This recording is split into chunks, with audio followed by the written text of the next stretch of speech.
I got to work on the Norm show, his kind of short-lived sitcom. I think it was only on for 2 seasons, maybe.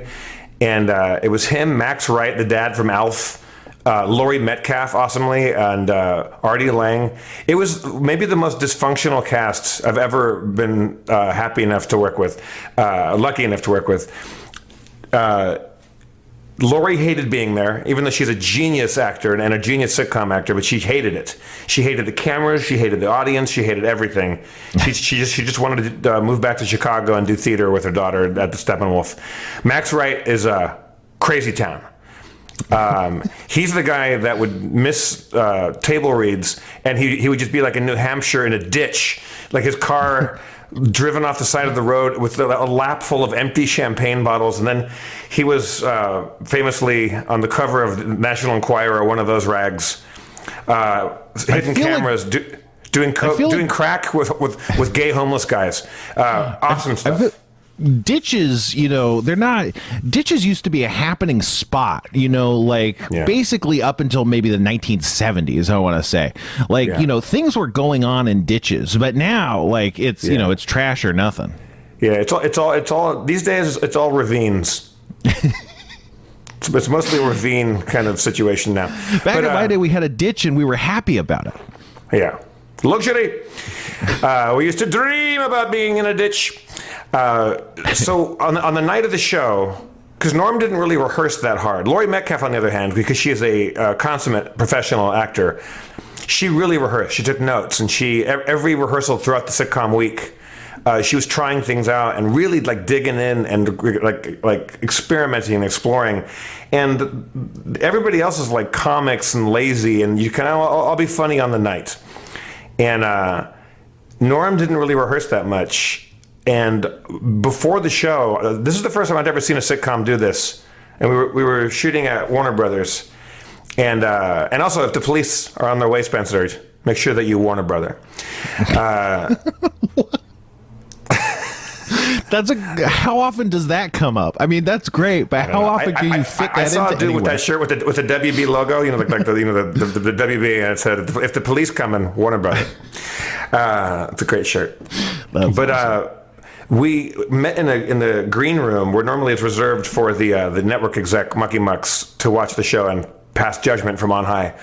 The whole cast met up there, and guest stars like myself. I was just a guest star on it, and to do a speed read before the show, which I'd never seen before, like to really just speed read the entire episode. And I got the impression that it was basically for Norm. That then is this story ringing a bell to either of you? Did I just tell this story on the show? Not just, but yeah. Then you said, weren't you talking to Artie Lang about how he how he just gets blasted and gets to me it sounded like I imagined a moving dolly, and he was just on the dolly, and he just rolled him in. No, I don't know. He was gone for an hour and a half. The audience was loaded in, so I know I'm repeating myself now. But we were all worried about it, Norm. I'm like, does this happen a lot? And Artie offered me a cigar. I'm like, I don't smoke, but can I take one for a friend? He's like, yeah. He gave me this nice Nat Sherman cigar. And or little cigarillo kind of thing. And if you can imagine, I knew Artie a little bit, but Artie was he seemed like the level one, the level-headed guy in the cast comparatively to everybody else in this weird-ass group of people. And Norm came in, he had done a bunch of Xanax, and then when the taping started, he was perfect. He was absolutely perfect. There's a good story Sam Simon told me, because Sam Simon was executive producer on that show. And Norm, as funny as he is, one of the greatest comics of all time, and certainly a comic, and he will certainly be missed by everybody. He's funny.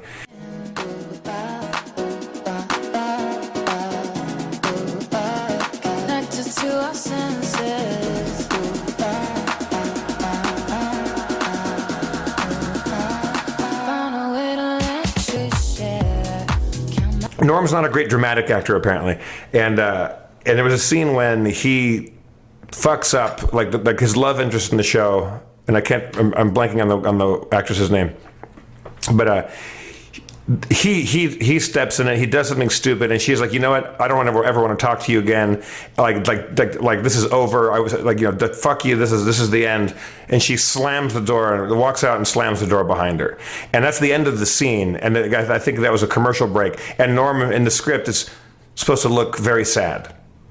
So she would do the line in rehearsal, and she would go, I don't never want to talk to you again. Slam. And then Norm would just stand there. And just waiting for someone to yell cut. And Sam would go, okay. So Sam geniusly found a way to make Norm act sad. Sam took his watch off and took his wristwatch off and placed it on the floor about 5 feet to the right of Norm. So when the actress, he goes, Norm, when she leaves, watch her walk out, slam the door, take a beat, and then look at my watch. So that's how they did it. Like teaching a dog to act. But that's another. And then he just went, and it worked. Fucking genius. But that's part of what's so crazy is because it simultaneously felt like it was so well put together, so rehearsed, but also so natural. Like he didn't even know what he was saying was funny, you know, like he doesn't even get the joke. But it was always simultaneously. You could almost you could never pin him down. And, you know, I don't know, you know, I think he seems, especially now that he's gone, you know, he definitely seems like a hard guy to pin down. I don't know. Hey, I was driving in a car. Mm-hmm. You were kind enough to bring a car to bring this old chunk of coal here to the studio. We send cars for our guests, yes. Yeah, so I got in it, and I get material that way. So my driver. What do you mean? How do you get material that way? You get in the car, and what happens? My driver tells me a joke.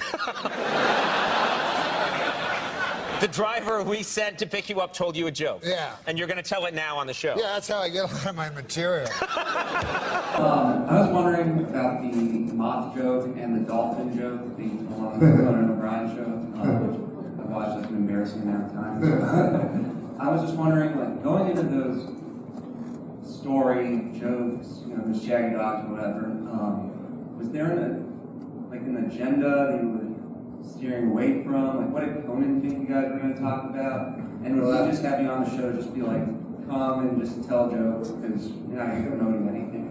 Well, when Conan started, no one would go on his show. You know, and I started Saturday Night Live at the same time that Conan started his talk show. And so he wasn't that successful, so he'd always phone me and go, the lady with the potato chips canceled, you know, and fill in, you know. And so, man only has so many stories, so I had my one. And I told that on the first show.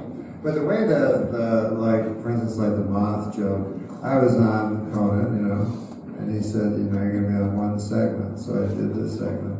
And then at the end of the segment, he goes, you got to do another segment. I'm like, but I got nothing to say. And then I remember Colin Quinn told me this joke that said, like, a moth goes into a podiatrist's office, and he says, oh, I have all these problems, and the podiatrist goes, why did you come in here? And he goes, the light was on. And so I said, maybe I'll do that joke, but that joke only takes 8 seconds. So I know a thing has to have a beginning, a middle, and an end. That's what I've always heard, even though I don't fucking understand what the fucking means. That's why I put a big, long middle.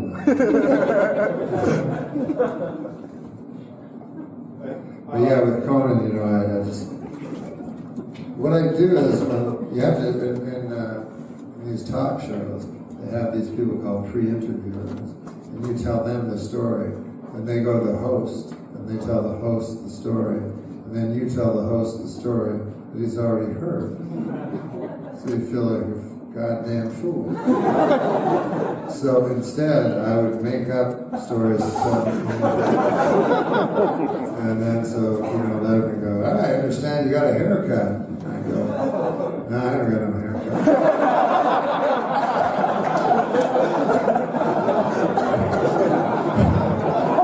So after a while, they just let me do it. And they were all very kind men, you know, very, very funny men.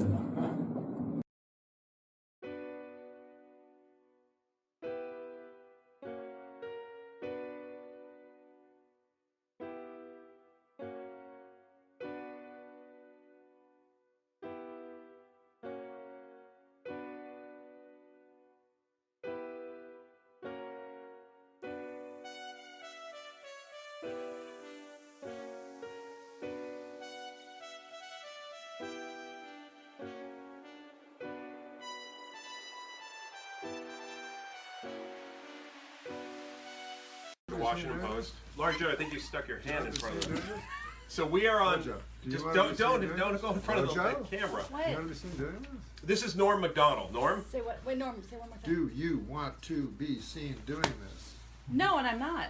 Until I was. Can This we start is over? live. No, we can't. It's live. You can't start over. So I'm Jeff Edgers. I'm the national arts reporter at the Washington Post. We are backstage. This is what happens behind the scenes when an author That's what I told you. is signing his books. Norm? Yes, sir. You're Norm Macdonald. Yes, I'm Norm Macdonald. I used to be on the TV, but now you still are on TV. I'm an author. Norm has written this book, Norm Macdonald, based on a true story, a memoir. How would you describe this book? It's a book that it's a book that instead of facts, I used truth. Is that a good? Do you think people will understand that? No, they might not understand that. Yeah. It's partly fact and partly fiction, as Chris Christopherson would say. And what are you doing right now? Now I'm very doing mechanical. This, yes, the thing that this is not my idea. I'm signing my name on a bunch of books. The problem is later people will want me to write something to them. You know, like you say this is Deceive, your best friend ever, stuff like that. I get a lot of that. But you feel like this is saving a lot of time. No, I don't. I'm just doing what I'm told, like some kind of monkey, you know, on an organ. So Norm, this book is, there are many things we could say about this book, but it details your time on Saturday Night Live, right? That's right. It details my time on Saturday Night Live. It talks about your celebrity friendships. Yes, I've friends with lots of celebrities. I make it a point to have no non-celebrity friends. Adam Sandler, he's in there, right? Yeah. I realize that people that aren't celebrities are worthless. Through the writing of this book, or Through the just writing in of your this life? book, yeah. I started thinking about people, started thinking about my life, and I said, geez, you know, my mom and dad, what's so big with them? Nobody ever heard of them. But Sherry O'Terry is a different story. So, thank you. We've been waiting for that. I hadn't asked my Sherry O'Terry question yet. I may not. So, and this book, so how much of this book, now, I'm being helped to doing this, by the way, so people know. Oh, or who's seen on this? well, she can't, I don't think we can see her because she does not want to be on film, but it's a What qualified, witches? It's ridiculous. how would you like to describe? You're our host, aren't you? Katie? What's your name? Jackie. Sorry, Jackie. I apologize. Her name's Jackie. The reason I don't remember is she's not famous. So this book, how much, it's based on a true story. Is there a percentage you'd say that is true? Well, it's all true. It's all true, but you know, it's not factual. Like you know, Jeff here deals with journalism, where it's facts. So he's a man who deals in facts. But I'm not. But the distinction is sometimes you can have something that's factually correct, but is actually untrue. Yes, right? exactly. Like, for example? For example, everything you write. No, yes, you know that, you know, facts can be bent to any shape and to convince anyone of anything, and truth is a whole different matter. Truth has no agenda. So this book was written by, you had a ghostwriter, right? Yes, I had a ghostwriter named Terrence Keane. And is he here tonight? Terrence Keane is here tonight. Okay. And you also, you get into all of the episodes that you talk about. I may as well, whatever. What? I don't want to spoil part of the book, so we won't talk about Terrence Keane anymore. And He'll be here tonight in spirit. so one thing that's important is tonight we're actually going to carry this event live at 7 o'clock. 7 o'clock? Yeah? 7 o'clock. 7 o'clock. 7 o'clock. On Facebook. Facebook Live, Washington Post. We're going to carry Norm's reading and question and answer session over at 6 and I, which we're just so lucky to be here. But we have a big crowd. But if you couldn't be here, you couldn't be in town, you're going to get to experience Norm live. So, anything else? We have a question from Jason Schleicher. What is your favorite choice in cheese? Where's Jason? That's a Monty Python sketch. My favorite choice in cheese, I'll go out on a limb and say cheddar. Cheddar cheese. Maybe not the most popular of cheeses, but I like it. Where are these questions coming from? From our Washington Post audience on Facebook. Oh, That's wonderful. exciting. Well, they certainly seem well read. Do you have any other questions? Lena says, "What are you doing? Signing books?" Right? Yes. And there's no other answer except yes for that. Unless I wasn't doing it, and then my answer would be no. Anything else?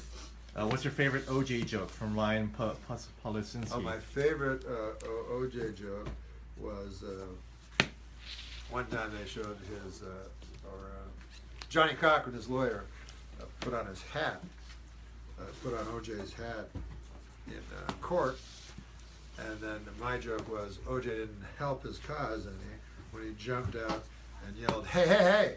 Easy with that. That's my favorite stabbing hat." That's good. We have a I think it's He didn't help his cause any. I think it's lucky stabbing. Lucky.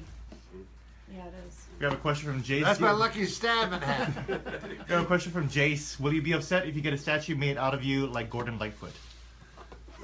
They made a statue of Gordon Lightfoot? Were you aware of that? Would I be upset? Well, Gordon Lightfoot, I hope they made a statue of him from when he was a young man. But I'm a huge Gordon Lightfoot fan, so no, I would be honored by that. And Paul David Kushner asks, "How is it working with Mike Tyson?" Well, I've never met Mike Tyson. We were just talking about this, Yeah. Jeff and I, that Mike Tyson had a funny line that he said, I don't know, Norm Macdonald, because he says, people keep coming up to me, asking me, I can't do Mike Tyson, obviously. So he said, everywhere I go, people say, hey, you work with Norm Macdonald, you work with Norm Macdonald. I never met Norm Macdonald, I don't know Norm Macdonald. I don't know Norm Macdonald from a can of paint. The only thing I know about Norm Macdonald is he's very famous. So I thought that was like Yogi Berra, I don't know Norm Macdonald, but I know he's very famous. And Tony Burke. But yeah, he does all his parts on this is a show called Mike Tyson Mysteries, in which I play one of his pigeons. And I do my parts from a recording studio. He does his parts from his giant mansion in Las Vegas. So, but I might go there and interview him for my podcast. That'd be nice. That'd be a good one. Yeah. Yeah. Yeah, he'd be a fun guest. I very much like Mike Tyson. That's worth noting. You've restarted the video podcast. You did one with Stephen Merchant. Do you have more that are already recorded? Yes, in the can. In the can, yeah. In the can. Who's on them? Can we? Who do I have that's in the give can? Yeah, who's in the can? A boy named Bobby Lee. Yeah. Is one of the new faces, the future of comedy. Margaret Cho. Not exactly the future of comedy, but she now hosts Fashion Police. And a delightfully funny man. I didn't know how funny he was, but he was hysterically funny. One of the best episodes we've done was with Bill Hader. Bill Hader. Yes, the impressionist from Saturday Night Live, but much more than an impressionist. Yeah. He's a fascinating guy. I first met him, I was in Boston, and I was just in a hotel, and he was there with Trey Parker and Matt Stone, the creators of South Park. I said, what are you guys doing?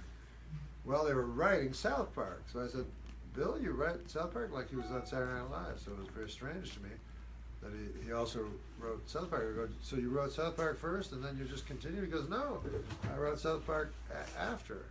So he said he loved South Park so much, and the structure of it was so good, he wanted to learn structure so he could write a movie. And he went to these guys and asked if he could do it. And he also did the same thing with Pixar. He wanted to learn how to write for that kind of movie because he had an idea. So he went to Pixar. He said, I'm Bill Hader. I do Stefan on Saturday Night Live. Perhaps you've seen me.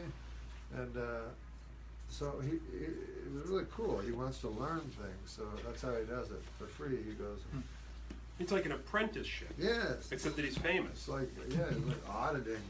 Yeah. Things. Well, I remember David Geffen said, like when he first came to Hollywood, he would have lunch with a different guy every day, and within a few months, he had lunch with everybody.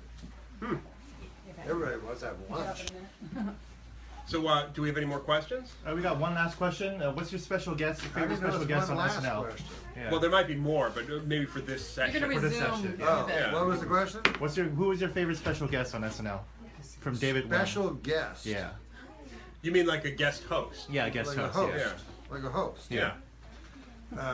Guest host is like the Tonight Show. Yeah. With Johnny Carson. My favorite host was Bob Newhart because Lauren would always ask who we wanted as a host, and people would say people that I didn't know because I don't know new things, and very often like the first episode I was ever on, the musical guest was I still can't remember. Nirvana? Yeah. Is that true? Yeah. Okay. Awesome. I just incredible memory. No, I just guessed because it was your first episode was probably like 93. Yes, it was Yeah. Nirvana. He researched. Yeah. So it was Nirvana. Which Yeah. we somehow knew. So I didn't know. Other people were like, "Oh, Nirvana," and I didn't even watch them, and then they were no more, and because Kurt Cobain was no more, and Kurt, and so my favorite. So Lauren would always ask guests, so people would always pick young hip guys, and I would say Bob Newhart every week. Bob Newhart, let's get Bob Newhart. So finally we got Bob Newhart. I wrote a sketch for Bob Newhart, and he used it in his. He asked me, "Can I use that in my stand-up?"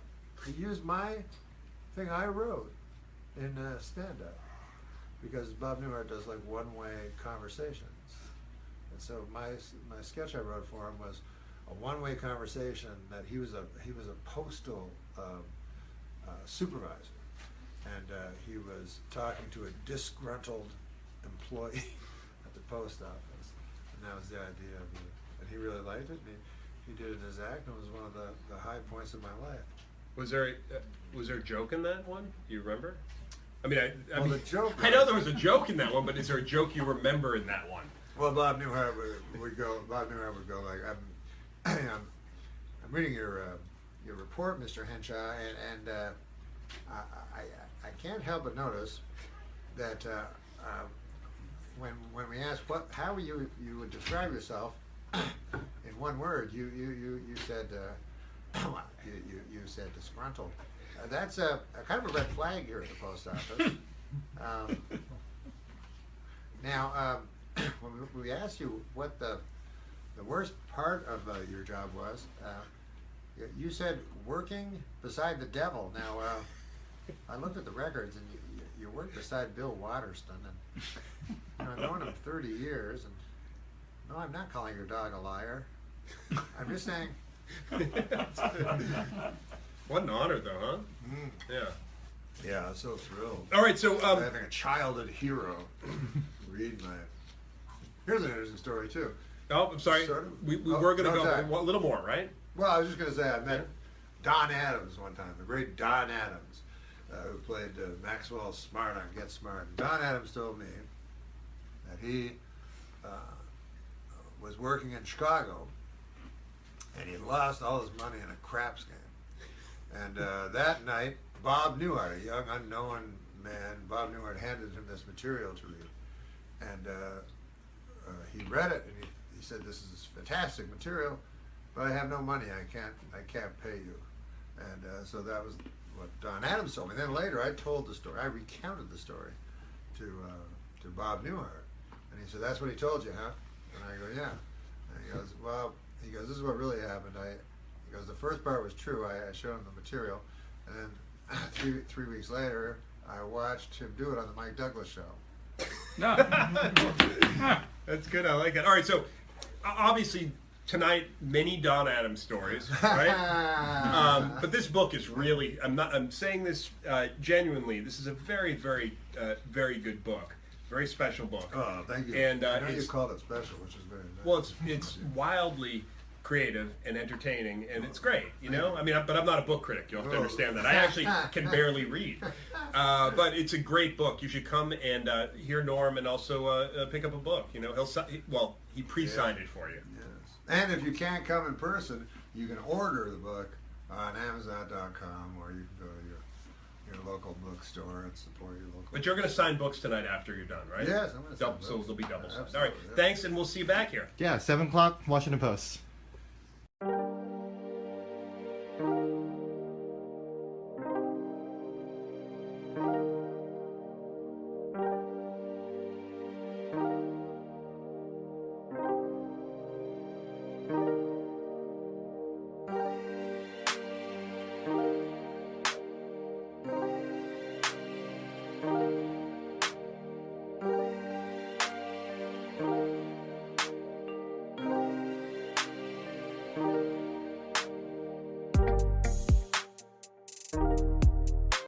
Norm has a CD. It's called Norm Macdonald. Ridiculous. It's coming out September 12th. It's a comedy CD, of course. And you got some famous people, a.k.a. friends of yours, to do some bits on there with you. Is that right? Oh, yeah. Some of my friends did it. So it was Will fun. Ferrell, correct? Yeah, the great Will Ferrell was in it. He was kind enough to do it. Molly Shannon? Yes, the great Molly Shannon was in it. She was kind enough. Some of this will be repetitious. Though, Is Tim Meadows great, or is he superb? Tim Meadows is a real talent. You got John Lovitz on there? Yeah. You ever see that guy play softball, by the way? Speaking of baseball and hats, you ever see him hit the ball? I've seen him do stand-up. He tried starting stand-up when he was 50. Really? What about those Subway commercials? That's kind of... Yeah, it's great. He got a catchphrase for the first time in 18 years. And what's the catchphrase? Eat fresh. Oh, eat fresh. And he gets to wear a bathrobe on TV. I buy Subway sandwiches. No, he's a really funny guy. He's hysterical. How long... Up here. Yeah, no, I listened to that show, actually. Uh-huh. Yeah. What happened the time you and Norm Macdonald played tennis? There's a story that he showed up in a leather jacket and jeans. Yeah, I know. I know. He tells that story, and I don't know why he's so into it. Oh, it's But I play a tennis funny all the visual. time. It's a funny visual. Him Well, dressed like that. What he left out is that we're playing, and he I play all the time. He never plays, right? But he can get the ball, but he dinks it back, and he has no rhythm. Anyway, when someone just floats every ball, if you're not used to it, you can't get any rhythm, and it's just hard to play. So he won, but what he left out was after every point he'd leave the court for a minute and brag to his assistant about how, look what just happened. Then he'd come back 1 point, he'd leave again. So I go, Norm, do you want to play? And he just kept leaving. It was very frustrating, and so he won. So then I said to my coach, I go, how do you beat a guy like that? It's so frustrating. The ball's just, and my teacher's guy, Alex Olmedo, who's you're into sports, look him up. He was a champion college player, Wimbledon champion, Rod Laver, Emerson, who won Wimbledon, and he's in the Hall of Fame from Peru. Great guy. So he said, just step in and take it early. And I go, could you beat someone like that? He goes, are you kidding? I'd kill him. I go, all right, fine. So then we played again, and then I just, I creamed him and I beat him. So also, I wasn't trying as hard the first set because he was, he's not as good, so I'm just taking it easy. But then And he was wearing jeans and a leather jacket. Well, he beat you 6-0 the first time, didn't he? 6-0? No, he wasn't wearing. I don't remember what he was wearing. He didn't beat me 6-0. He's full of crap. That's what he told him. So then we played again, and then I beat him quite easily. And he goes, let's play again. I said, no, I don't play you again. Because when I knew he'd want to play after I beat him, last time we played, I beat him, and that's that. Give us a good league but of the. He cheats, cheats, and of he's course not he does. fun to play with. Of course. So he tells this story, Right. Give us a good league of their own story. Lovitz! Just back off for a second. Yeah, he's being Lovitz. This is what Lovitz does. I know. man. This is what he does. Him and Norm, both of them. Give us a good league of their own story.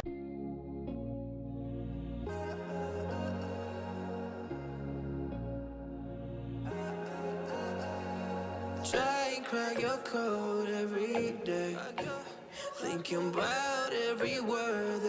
John Lovitz, what is that? No, I played tennis with John Lovitz. Goes every day to the Beverly Wilshire well, it's an expensive Beverly Hills hotel. I don't know what it's called. But anyways, the guy there, the coach, is Alex Olmeida, who's a Peruvian tennis player from old, and he's very good. He played, he beat Ron Laver 3 times. Right. And so he's 60 or whatever, but a Peruvian 60. Does that mean he's a young 60 or yeah, an old 60? A young 60. Yes, sexy. Peruvian 60, I like that. Yeah, Peruvian 60. So you could still imagine him with a lady. Right. You know what I mean? Like my father when he was 60, it would be hard to imagine. Yeah. But a Peruvian, you can imagine. You can easily imagine. You know what I'm saying? Yeah. Because my father, he doesn't know. He'd get you a Casio watch to a lady. That would be his thing. But these guys, they're more champagne on your spine, my darling. It's a whole different thing. Anyways, so it has nothing to do with his way with the ladies, the story. But John Lovitz got lessons from him every single day at this hotel. Yeah. So then he told me that he was really good at tennis. So I was like, I could beat you. You just assume you can beat John Lovitz in anything, right? Yeah. Because I played tennis 4 times. Yeah. I figured that's about what it would take to beat John Lovitz. So I said, yeah, I'll play it, And he goes, you'll never beat me. I play every, what are you talking about? I go, no, I'll play anything you want. So I go to the place, and I'm in my jeans and a leather jacket. I don't have clothes for tennis. I only played 4 times. So I get there, and they give me a club and everything and a tennis racket. And I know, clearly, I'm going to beat John Lovitz. So we start playing, and, I just keep tinking them over a little bit, the little backspin, near the net, whatever that shot's called. So Lovitz lumbers over, and he can never get to it, And so I just beat him like 6-0 in the first set. So he starts thinking I'm doing something illegal by tinking it over the net. The backspin backhand or whatever? Yeah. He's never seen this. He thinks you're supposed to hit it to him. Oh. So he starts complaining because he's like, I play Alex and I can beat him. He's talking about beating Alex Olmeida, the pro, the tennis 60-year-old Peruvian. Yeah. He thinks. So I said, well, what? He goes, I beat him. I play him every day. And I go, well, Lovitz, this, a tennis pro is one of their big skills is they hit the ball so it will land on your racket. Right. So wherever you're standing, the ball is right there. Yeah. And he's like, that's not true. Then he was convinced that I could beat Alex Olmeida. He said, you've never seen anything like this, Alex. He tinks it over the net. So this is Lovitz. So then I played, and then he wanted to really win, and he kept playing me, and I said, oh, God. So one day I was like, he was just getting so angry and everything, so I let him win 1 game. Yeah. And then he quit. He retired. On top. Yeah, calling himself the champ. Like John Elway. Yeah, exactly. He won 1 game. He goes, doesn't matter. So whoever won last. That's what they do in boxing. And I was saying, well, boxing, they do have to defend them, but whatever. That's funny. Can I try an Adam Carolla impression? Yes. Let me try. Do whatever you want. I don't know if I can do it, but give me a subject I can rant about. Dancing with the stars. People that recycle or people that smoke cigars. Let me tell you something about. Is that what you said? What is it? He's almost like Andy Rooney. Yeah. Let me tell you something first of all about people that recycle. If you're 21 and you're still thinking you should be recycling, maybe it's time for a different sort of, right? Well, he'll have an opinion on the weirdest things, like crushed ice or the cubed ice. Yeah. Go ahead, Adam. The what? The crushed ice or the cubed ice? Yeah. Well, the crushed ice guy is always the guy that's hanging around the island in the... Like, how could somebody... He wants the crushed ice. Right. He'll all of a sudden have 30 minutes on crushed ice. It's something about it angers him. I'm not even making fun of him for it. The square ice is more like you get a tumbler, you put your ice in, and you're drinking. And the crushed ice? That's it's almost like Andy Rooney. Is like it's almost like Andy Rooney improv. Crushed ice. And by the way, I don't know if you've seen Andy Rooney lately, but that guy with those kind of eyebrows should not be giving advice to anybody. I mean, that's every Sunday we go through this. It's like if I agree. I like my favorite thing about Andy Rooney is he uses way too many examples. Give me an example. Can you give us he's like, there's a lot of cotton now and medication. Here's a bottle of an antipsychotic I take, mostly cotton. Here's another bottle of pills, something called Aleve. Let's open it up here. Mostly cotton. About 13 pills. Most people here would stop, but Andy, keep going. Keep going. You have to commit. Come on. Here's something called Tylenol.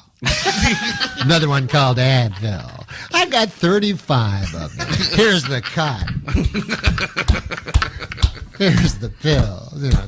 I can let him keep going. If he can keep thinking of things. One time he goes, we always use hand dryers in the bathroom, and then the highest production value is the clips they use in the Few Minutes with Andy Rooney. So he goes, we all use hand dryers. Cuts to like a video of a guy's hand under a dryer. Yes. Necessary? That's the I guy's, don't think so. The guy's on B-roll. My headphones keep going in and out, but that's all right. How's your battery? If I meet one more chick that wants to become a veterinarian. He never said that, did he? No, that's the other one. Oh. Okay. That's Corolla. Oh. That's sort of. Oh, yeah, yes. First of all, if you want to be a veterinarian. I have a question for you. Yeah. Todd, talk to Adam Carolla as Todd Glass is with us. The thing about Todd that always got me is he's one of those yellow shirt guys. Yeah, go ahead. Who did you want me to talk to him as? Colin Quinn. Oh, Quinn. Talk to Adam Carolla? Yeah. Well, you know, who cares? Colin Crushed Quinn. ice. Cubed ice. I gotta listen to Adam Carolla now. He's gonna go off for an hour and a half. I always loved Colin Quinn because it was kind of like he just missed it. Missed what? He was really big, but kind of at the wrong time. Oh, this is Adam Carolla. Yeah, oh, okay. I'm very confused right now. No, Norm's a good guy. Adam Carolla.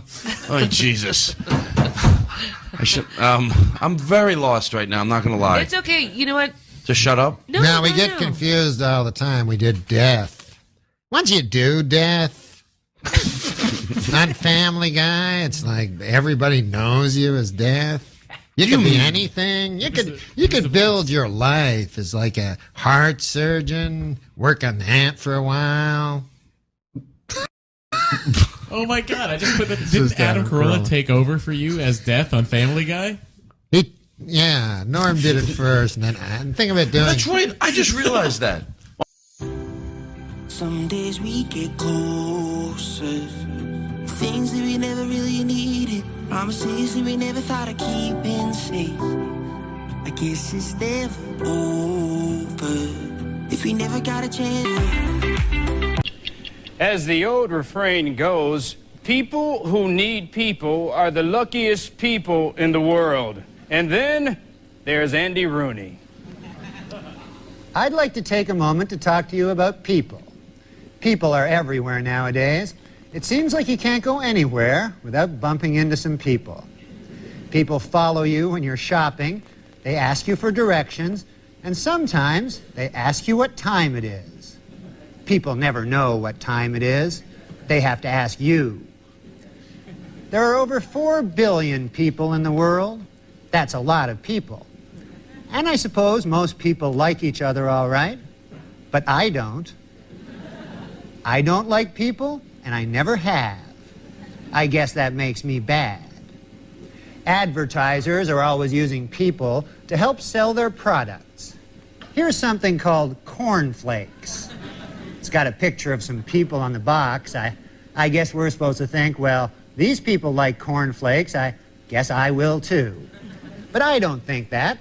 I don't like people, and I don't like pictures of people either. There's even a magazine now about people. It's It's called People Magazine. This issue has a picture of some fellow's head on it. Bet that's a good article. Here's a box of letters from different people. Seems there's nothing people enjoy more than writing me letters. Here's one from Washington. This one's from Ohio. Here's one from North Dakota. This one's from Paris, Texas. Now, I don't know where Paris, Texas is, but I do know this.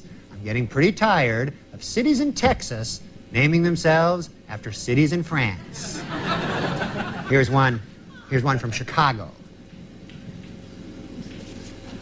This one's from Iowa. Here's one from Iowa, too. This one's from Montana. Here's one from some place called Kansas City. Here's one from Wisconsin. This one's from Arizona.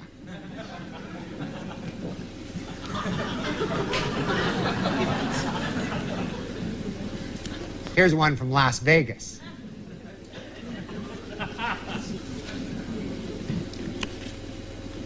Here's one from Virginia. Oh, and here's another one from West Virginia.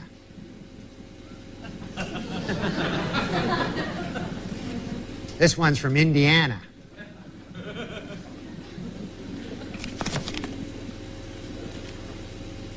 I don't know where this one's from, but it's yellow and it has a big stamp on it.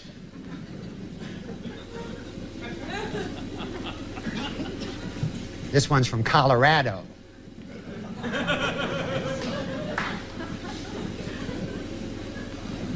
Here's one from Michigan. I receive about 100 of these letters every single day. I never open them. I don't like opening them. I set fire to them. Then I pour water on the box of burning letters to put out the fire. Then I take the whole mess and I dump it out my window on the people below. People don't like that much, but I like doing it to them. I suppose that makes me bad.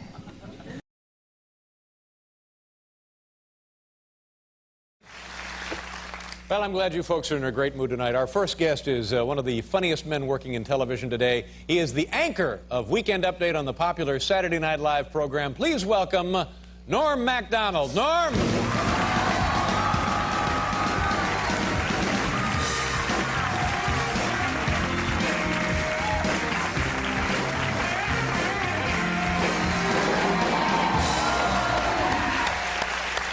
How you doing? I'm doing good. Oh. No, that's all right. I'm just slow. That's okay. Happy New Year, buddy. Happy New Year to you. Thank you very much for being here. Yeah.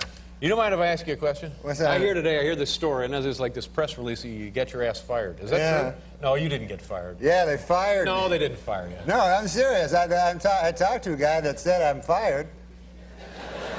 Fired from your television job? From on the weekend, you know, I do the news segment. Yeah, the Weekend Update. Yeah, and I do the jokes. Sometimes, many times, the best part of the show. Yeah. But it's all a matter of opinion. That's your opinion. It's my opinion, yeah. But then the guys that can fire me, that's not their opinion. Now, why would they fire you? Well, who fired you, first of all? Let's get some names here. Let's get this on the record.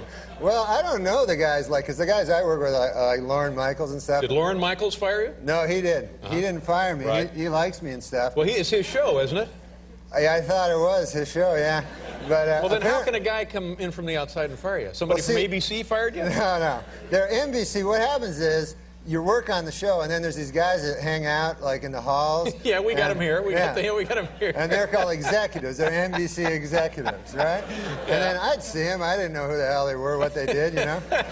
Now I know what they do. They fire me from Weekend Update. But they said that this guy, Don Ohlmeyer, who turns out to be the president. Yeah, now I know Don Ohlmeyer, and just between you and me, he's an idiot. Oh.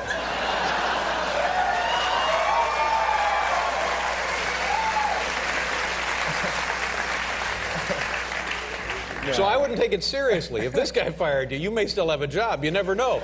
I'd wait for some paperwork. No, I phoned him, you know. Oh, you had to phone in to pick up your messages from that? Oh, man. Yeah, so I said, hey, you don't know what to say. You're like, hey, how's it going there? You know, you're trying to talk about something else. Yeah. Did you have a turkey there for the thing or whatever? I don't know. And then, so he goes, oh, yeah, I'm firing you there from the show. And then I said, oh, that's not good. You know? And then I said, why is that now? And he goes, oh, you're not funny. Yeah. And then I said, holy Lord, that's even worse news, you know? He goes, no, I don't got nothing to fall back on. No.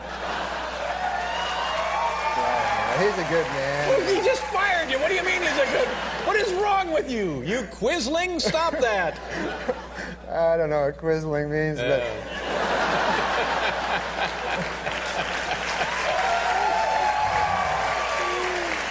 But I mean, to me, like, you know, you have to be philosophical about these things. I mean, at first, like, when I found out, you know, I was upset. But then, you know, I really started to think about it, you know, and plus I drank a lot of whiskey.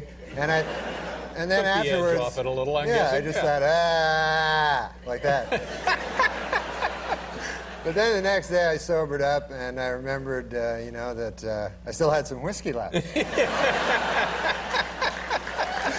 So you went right back to it. But now, Norm, far be it for me to tell you how to lead your life or your career, because Lord knows you've been very, very successful. But if the guy says to you, we don't want you on the Weekend Update, and that's like your signature piece. Yeah. You're kind of like the anchor man, not only of that segment, but of the entire Saturday Night Live show. If things aren't going great, they give the ball to you. You're the damn quarterback, Norm. You're the one who punches it over the goal line for pay dirt.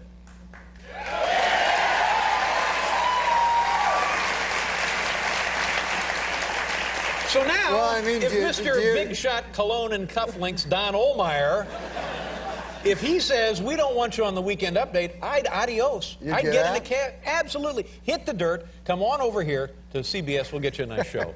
We'll put you together a nice show for you. All right. You're no quisling.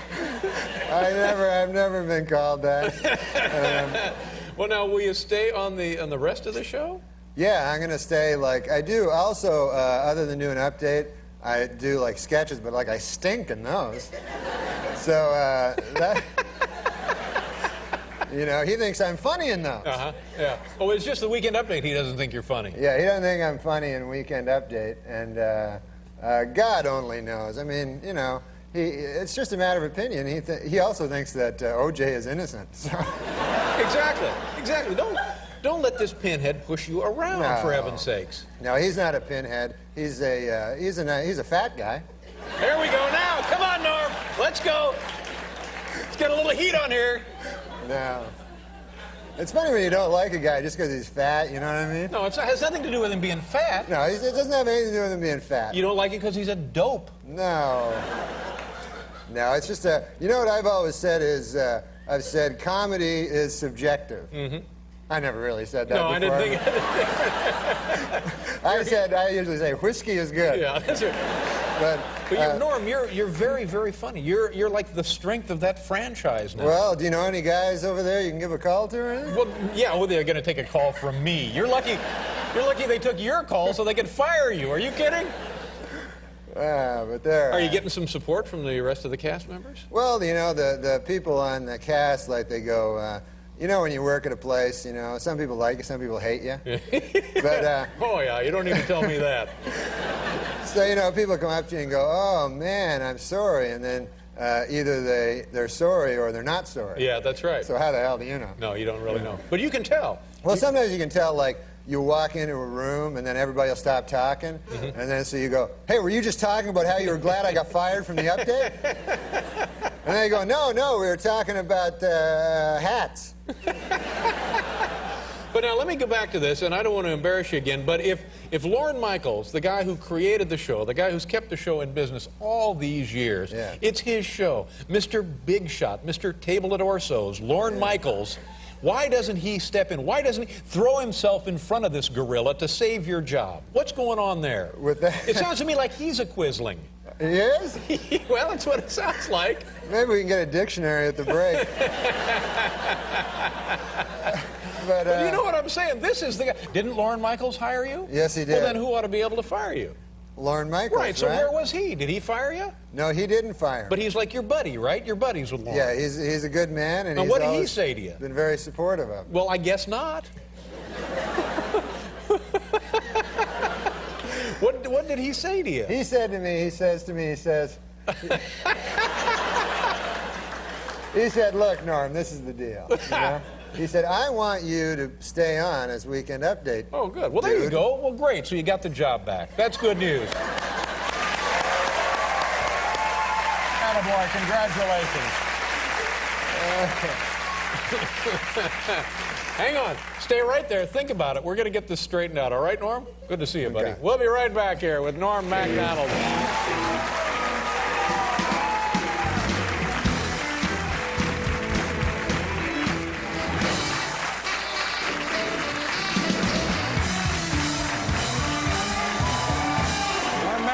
Is here from Saturday Night Live. Peter Wilson from La Femme Nikita Streb. You ever seen these Streb people? Oh, they're great. They're going to change your life. What do you got there, Norm? You looked up Quisling. Yeah, I looked up what does it say? Quisling. Yeah. And also, do you know what Quizmaster means? Yeah. That'd be like Alex Trebek. Yeah, I knew that. No, Quisling is a master of ceremonies on a game show. There you go. Now, Quisling is a traitor who serves as the puppet of the enemy occupying his country. Exactly. That's what I'm talking about. Thank you very much. Norm Macdonald, you, sir, are no Quisling. I thought I was dumb when I didn't know what Quisling was. Yeah. I think I'm even dumber now because I still don't know what it is. So now, Norm, a couple of things come to mind here. This seems so preposterous to me, so unfathomable, so unreasonable that I'm guessing, oh, it's like a stunt, like a publicity stunt, like big-time wrestling or something. Is that kind of deal? Where you and Don Ohlmeyer will have a feud and you'll wrestle on the show or something for your job, one of those deals? No, I like Don Ohlmeyer. Oh, no, how can you like... This weasel fired you! No, but he doesn't think I'm funny. And yet you like the man. Sure, I mean, you know. Here's what. A lot of people don't think I'm funny. Enjoy your complimentary beverage. Now, tomorrow night... It ain't whiskey, but it's good. Now, there's a great song. Now, tomorrow night, come back on the show, or Friday night, come back on the show and do Weekend Update. You can do Weekend Update here. You can be the Weekend Update guy on this show. That'd be great. Well, there you go.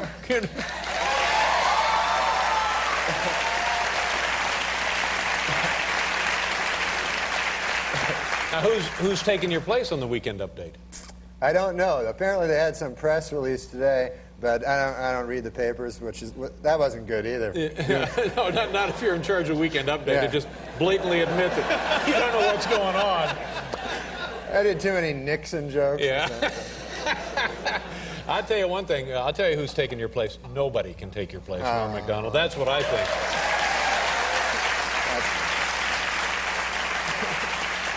You don't seem to be taking this too hard. You seem to be taking it pretty well. Well, I mean, I don't know, because if somebody doesn't like you, then and they own the joint, you know, that's fine. I mean, I don't know. Why would you want to work in that atmosphere? Why wouldn't you want to take a hike and say, well, I'll show you. I'll take my little Weekend Update someplace else and bury you punks?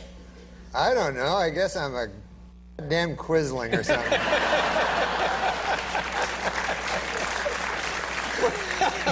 Norm, geez, I hope you land on your feet. I think you're going to, but you're going to be in part of the show anyway, right? Yeah, I'll be doing, you know, things. Yeah.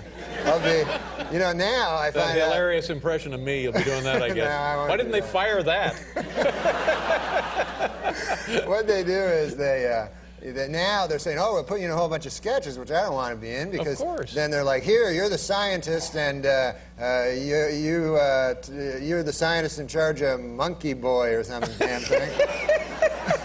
And, you know, and then I'm like running in going, hey, cheerleaders, what's going on? I haven't seen Monkey Boy, and I don't know how to... That ain't a bad sketch, though, Norm. That's true. That ain't bad. That's got possibilities. How's everything at home? Your mom all right? Oh, yeah. Do you my get to mom- see your mom much?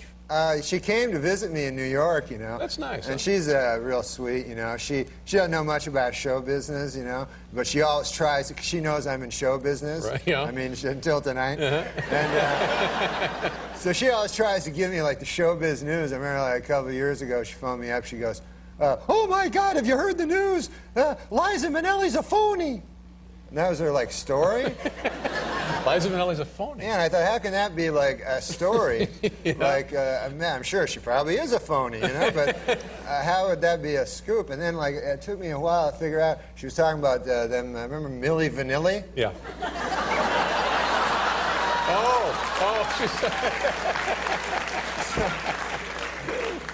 She's like into that stuff, you know. She must be very excited and proud, though. I mean, because you work with big stars. Like I know you've worked with Bill Cosby. Oh yeah, Bill Cosby, man. He's my favorite guy ever since I was young, and I got to open for him at this comedy thing, and he was the greatest. I got to meet him and stuff.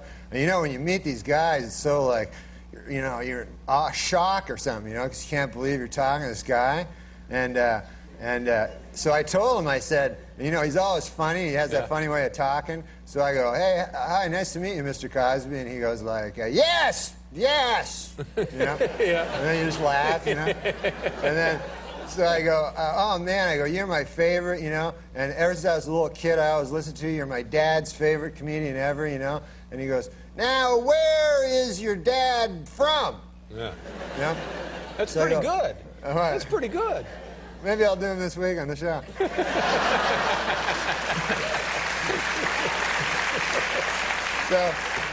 So I tell Cosby, you know, I say, "Oh, my dad's from Ottawa." So he turns to his buddy Ben as his manager or something, and he goes, "Ben, we aren't the Ottawa," you know?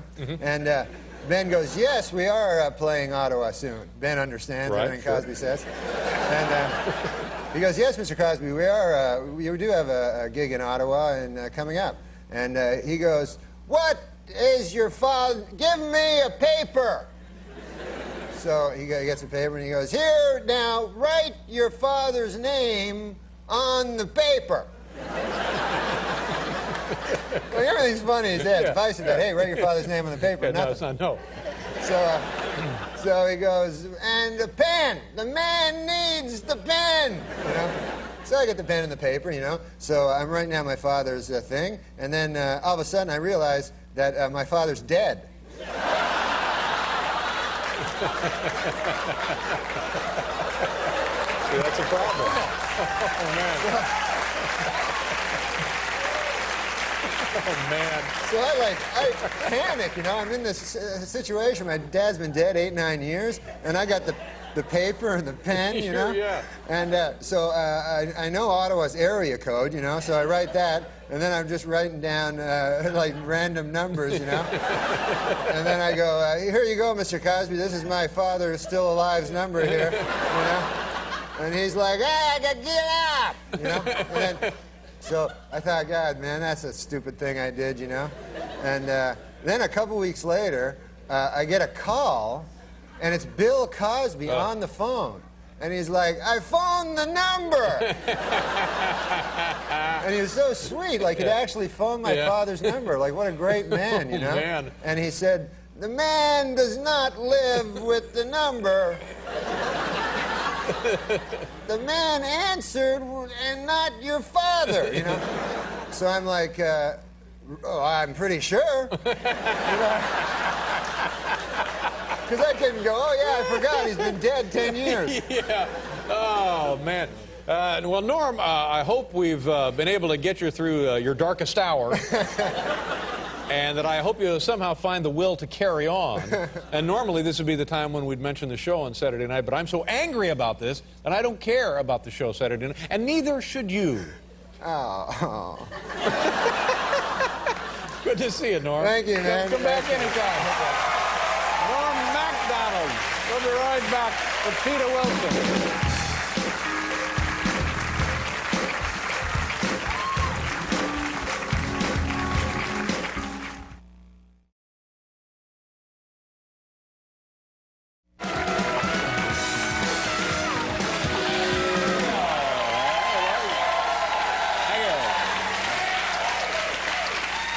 5 years, our first guest was the star of Weekend Update on Saturday Night Live, and then he got fired, which makes absolutely no sense to any of us here. He now stars in a brand new film entitled Dirty Work. It opens in May. Here he is, one of our favorites, Norm Macdonald. Norm.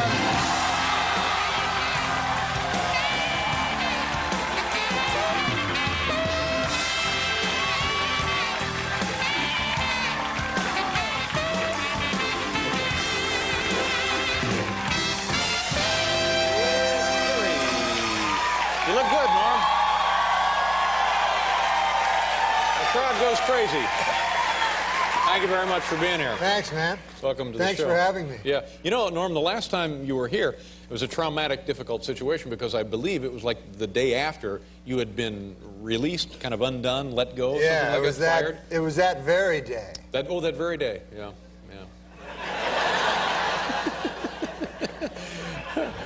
Well, how has it been since then? Well, it's been weird, you know, like, it's been weird. You were just fired, as it turned out, right?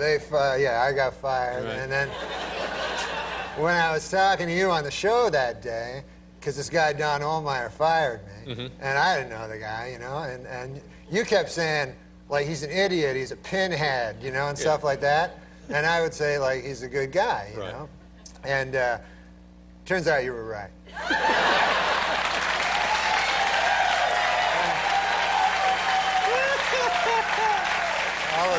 Oh, man, good. Yeah. Good for you. I'll admit when I'm wrong. I've never been happier to be right about something in my life. Yeah. So, because I went and met with him, you know, I never... Now, wait a minute. After you get fired, you then have to go to a meeting with the guy? Yeah, because I wanted to leave the show entirely. You know, I thought that would be the next thing. Right. And so, and then, you know, I talked to all these guys I pay money to, you know, and I go, hey, how about you guys figure out something there, you know? And then they're like, well, we were talking to this one guy that said that he maybe could do, you know, and it took forever. So I said, how about I just go talk to the dude that fired me? Face to face, Yeah. mano a mano. It shows great courage, great class, grace, I believe, on your part. Yeah, well, I'm a courageous, classy dude. So I have to go to his office there. He lives in Hollywood, California, you know. And he's a big shot, this guy, Don Ohlmeyer, a big shot. Oh, yeah. One of these guys comes to work very early and spends most of the day selecting monograms, you know. That's what he does. Yeah. Yeah. So his office is like, I went to his office, and it's this big office, you know, and then you go in there. I'm not used to these things, you know. I'm just a guy used to nightclub, you know, smoking nightclubs. You're a doing my comedy. hard-working guy. Yeah. So I go in there, and that guy, Don Ohlmeyer's there, so I go, how you doing? And we talk, and he... Well, how was that? Was it cordial? Was it a bit icy? No, it was cordial. He gave me a lighter. Like for being, like it's what, a parting gift? Well, he's giving you what? He had a lighter, you know, and he goes, hey, want a lighter? And then he gave me an umbrella. I don't know, it was like a... You get fired and you get stuff. You're like, hey, how about a clock radio? How about a lighter? Anything on the top shelf I could have.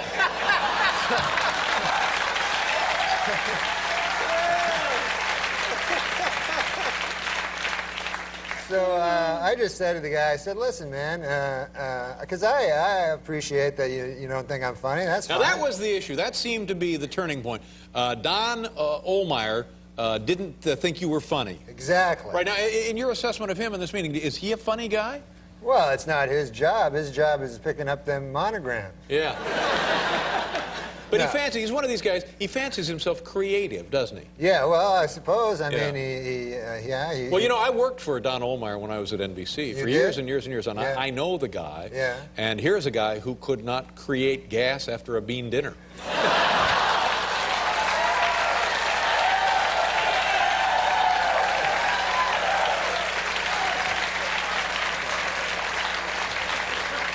That's not true. I witnessed that.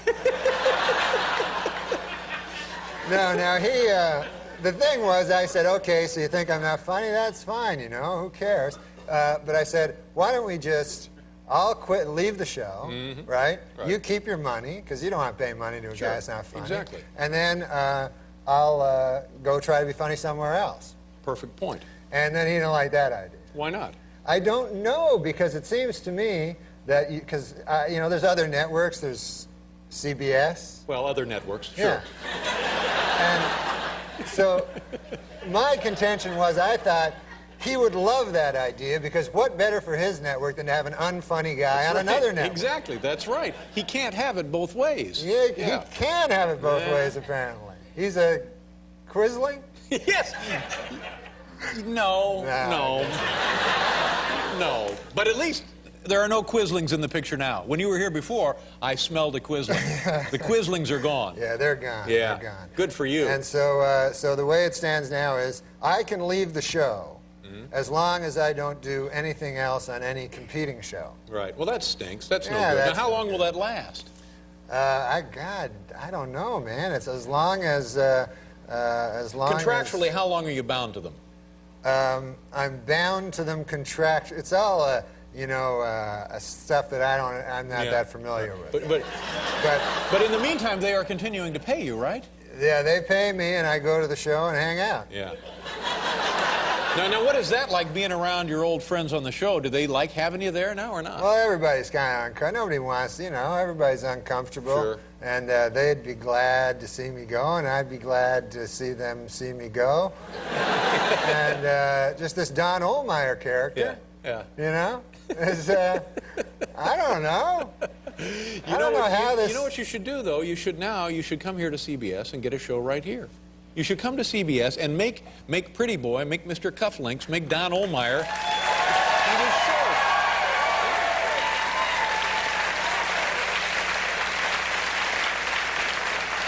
I want to find out, Norm, how your family and friends are taking this, and we'll do that. We have to pause. We'll return visiting with Norm Macdonald, ladies and gentlemen.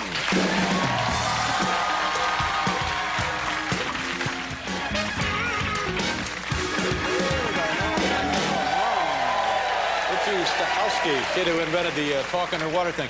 Well, I would guess that one of the good things about this, you had some time off. Have you taken some vacation? Have you gone anywhere, traveled? Yeah, I went. I wanted to get away from all the showbiz, crazy showbiz. Yeah. So I decided I'd go on a vacation, you know. Right. And I don't like to go to hotels, because all my years of doing my nightclub act, I don't like hotels. Yeah. So I decided I'll go, you know, my buddy tells me, he goes, hey, you should go to one of them bed and breakfasts. You ever hear tell of them? Oh, yeah, sure. Yeah. The idea is you go there, it's a guy's house, and you live in his room, and then he makes you some breakfast. Right. Very yeah. It's a thumbnail, you know. That's it, sure. So I looked one up on the internet there, and I found one. I went to Vancouver Island, Victoria, which is beautiful. Oh, my God, it's God's little country. And so I go there, and I look up my place where I'm supposed to go. I have it on a little piece of paper, and I knock on the door, right? And there's no answer. So I knock again, and there's still no answer. So finally, I look like in the window there, and there's an old man sleeping on a couch, you know? Yeah. So I bang on the door, ringing the doorbell, you know? So finally I hear like, hey, keep your pants on there, you know, from the inside. And he comes to the door, old guy, you know, but I'd say 80, 85 years old. Old Harold Delaney was his name. Harold Delaney? Yeah, nice enough gentleman, you know. And so I got in there, and I says, well, I better go to sleep. There's no one else there, you know? Like, I thought it'd be like a whole bunch of people in different rooms, you know? Yeah. And it was just me. Yeah. So I go up, and I go to sleep, and I'm ready to go to sleep, and a knock comes on the door, right? A knock on my bedroom door. Right. So I figure, uh-oh, old Harold Delaney wants to have sex with me there. You know?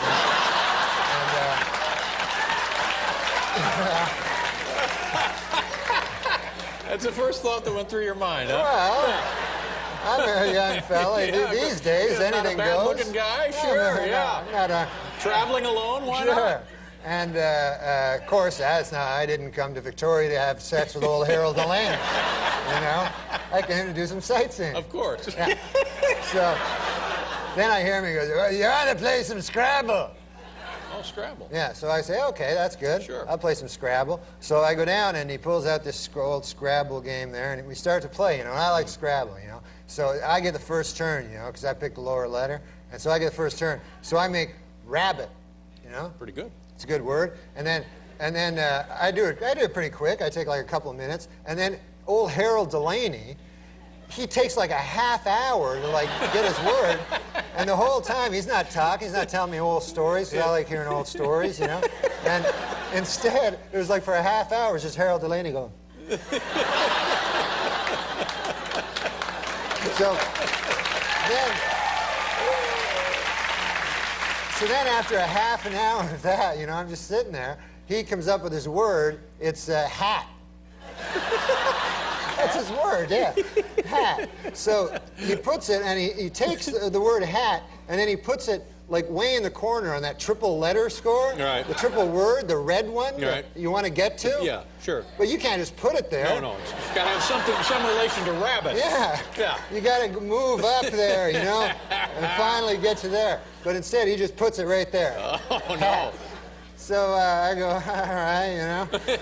And so then it's my turn, you know, I do something, and quickly, and then again, the same thing, like, you know, and then time going by, and then every word, and I was coming up with good words, you know, I had sleigh, you know, a sleigh ride, and avocado. Whoa. It was a 7-letter word. Yep. You get 50 extra points. I'm still way behind him. He's just freelancing the board. Yeah.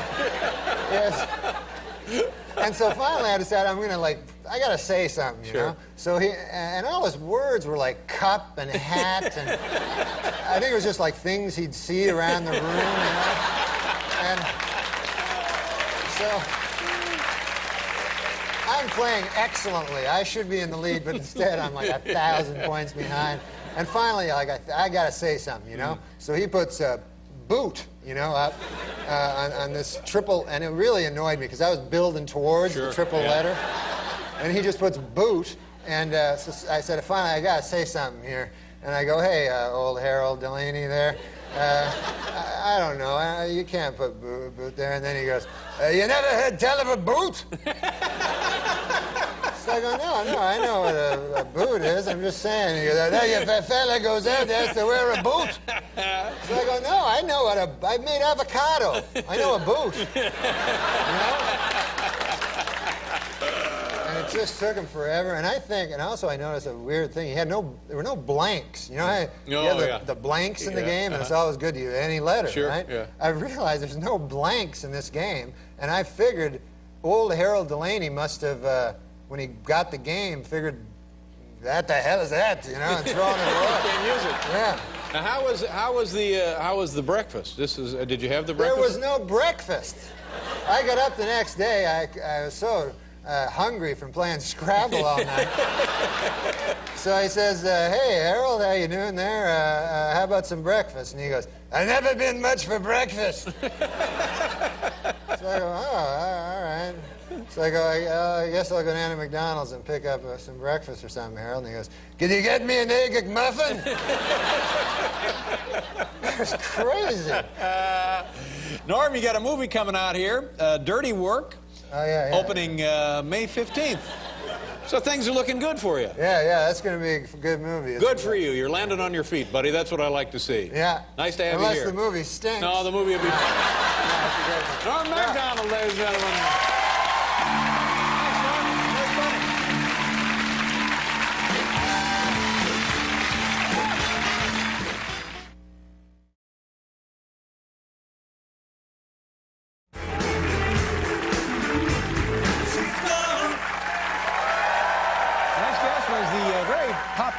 Very popular star of the Saturday Night Live Weekend Update. We're always happy when he finds time in his schedule to drop by and say hello. Here he is, the always amusing Norm Macdonald. Norm,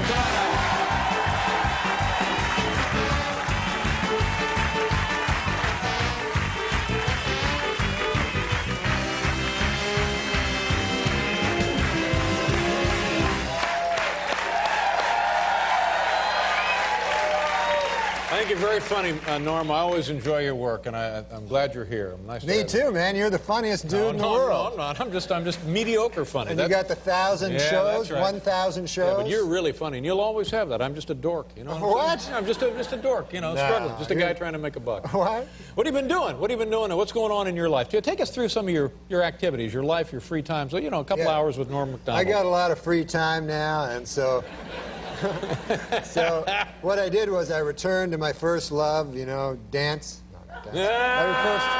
I returned to my first love, the stand-up comedy. Oh, you're doing the stand-up. Good Yeah, for you. so I go around the country to different smoky nightclubs and I do my jokes, Yeah. and it's great, It's the doing the jokes is fun, but then the rest of the time, did you ever go on the road? A little bit. I didn't care for it. It just didn't have the stamina for it. It's Yeah, difficult. it's rough, man, Yeah. because other than doing the stand-up, you just go to a town, you're basically like a drifter or something, You show up, you hang around, and then you sit in your watching the TV all the time, you know. And I love the TV, but when you watch it all the time, you just watch anything, I watched ESPN2. They got all the Deuce. Yeah, sure, the Deuce. Yeah. And they got sports there that they're kind of weird sports. Like they got kickboxing. Yeah. You ever hear of that sport? Yeah. And that's an odd sport. What they do is they combine the style and grace of boxing with kicking. Yeah. Yeah. So it's kind of immature. A guy's boxing, all of a sudden he kicks the guy, They're just cheating, Yeah, I think so, sure. Yeah. And then also what you do is you try to get the pay movies there, Oh, yeah. You ever dial up any of you can get like first-run features on Yeah. I ordered Pulp Fiction, you know that movie? Oh, sure. It's a gritty urban satire, It said that on the little thing. I wouldn't have known. And so I said, I'll get Pulp Fiction. I heard great things about that. So I order it, right? Mm-hmm. And they send me a different movie, a movie called by the name of Pump Friction. I never heard of it. You never heard of that movie? No, what is it? Well, it's different than Pulp Fiction. Pulp Fiction is a gritty urban satire.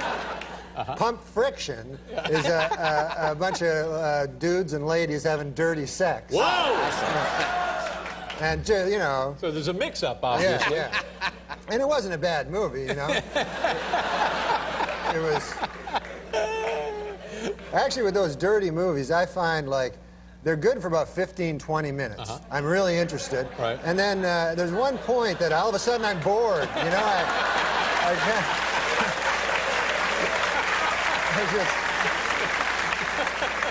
I just lose interest completely, and I feel deeply ashamed, The human mechanism working there. I don't know what that is. Norm, how's your family been with your recent, situation with Saturday Night Live? You don't work there anymore. Yeah. They're probably very proud when you had the job, and now you don't have that. I mean, how have they been a bit supportive, I would think? Oh, right? yeah, they're supportive. My mom came to visit me, here in New York City, and she wanted to go to a Broadway play. That's her idea in New York. Sure. Broadway, they got the Broadway plays. She comes down from Canada? Canada, yeah, from Ottawa, Ontario, Canada. And she's, she doesn't know, she's not a big city person like you and me. So she's like, oh, we got to go see a Broadway play.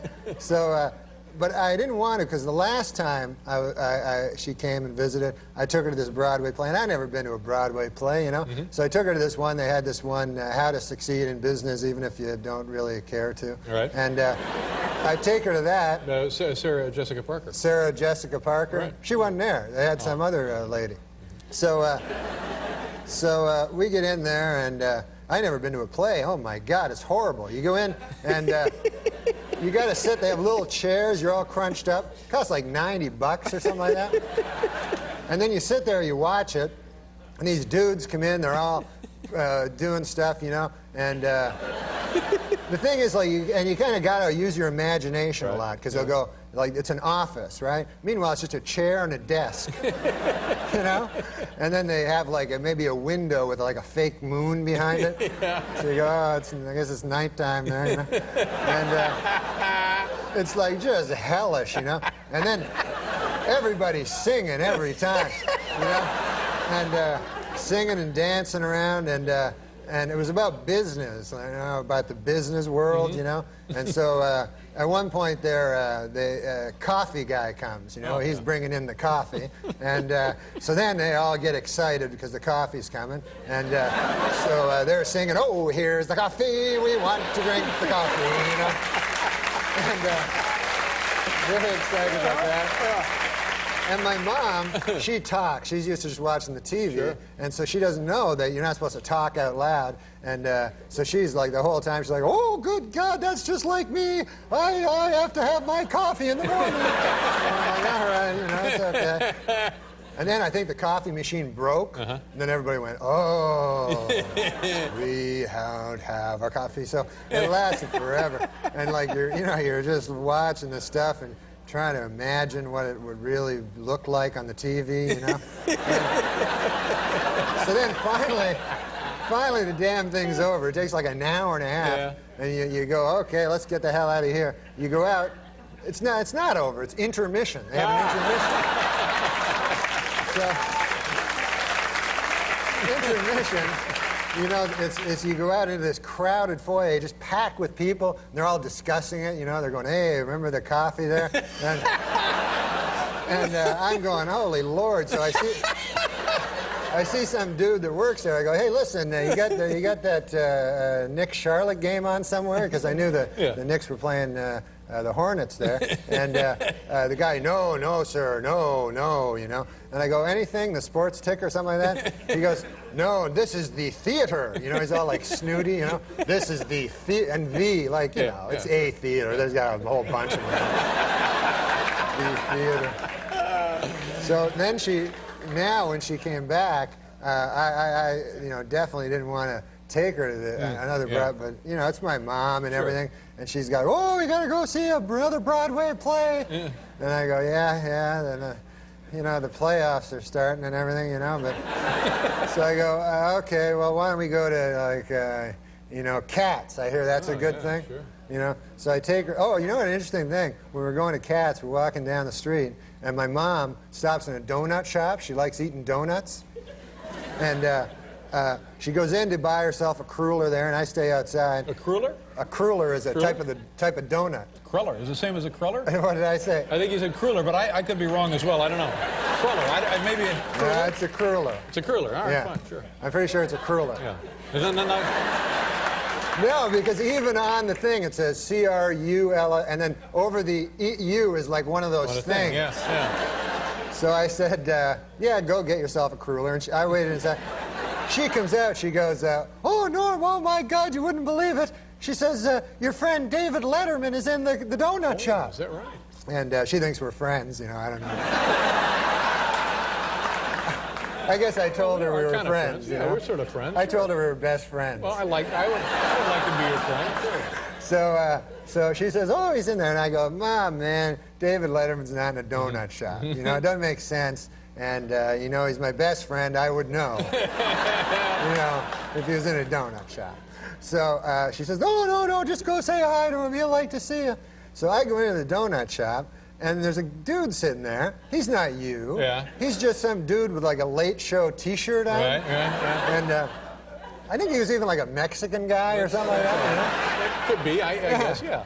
And so I said, man, that can't be David Letterman, So I walk out and I say, Mom, that was him, but he's busy, and he doesn't want to be bothered by any of this. So anyways, we go to the Cats, and this is something I've heard about for years. Cats. It's been around a now long and time. forever. Yeah. Is that what it is? I think. Yeah. And I go there. I go, what? Cruller. So I go to Cats. You're not. I don't know if I'm an idiot or if everybody else is an idiot, but it's probably me. No. It's about cats. That's right. I'm talking. It's about actual cats. Actual cats. So I said to the guy at halftime during the thing, I go out and I say, there's a dude working there. I say, good God, man, that's about actual cats, right? So the guy goes, well, what the hell you expect? It says cats. And I go, I don't know. I thought it was like a symbolism. You know what I mean? Yeah, sure, right. I mean, if you went to like Dog Day Afternoon and there's a bunch of dogs in the afternoon, you'd want your money back. Literal, exactly, yeah. Listen, Norm, it's good to see you again. I want you to have a lovely summer and keep us posted as to what's going on in the future, all right? Nice to have you with us, Hey, Norm. thanks for coming. Norm Macdonald, ladies and gentlemen, right here. We'll be back to Pearl Jam.